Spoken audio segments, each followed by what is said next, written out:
Assalomu alaykum, artverni mesaj. Meni ismim Yo'ldoshev Sarvar. Bugungi sizlarga taqdim etib aytib bermoqchi bo'lgan asarim tarixi haqida gapirib bermoqchiman. Bir asar tarix haqida. Bu asarim nomi ilk kuy deb nomlanadi.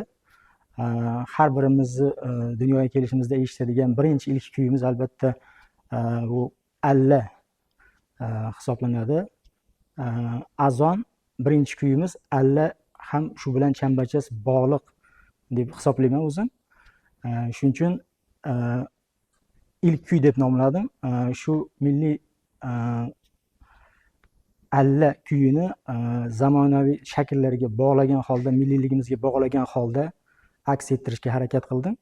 Bu asarimni ishlashimga turtki bo'lgan asosiy sabab farzandim dunyoga kelishi bo'lgan. Shuning uchun shu asarni ishlashga qaror qilganman.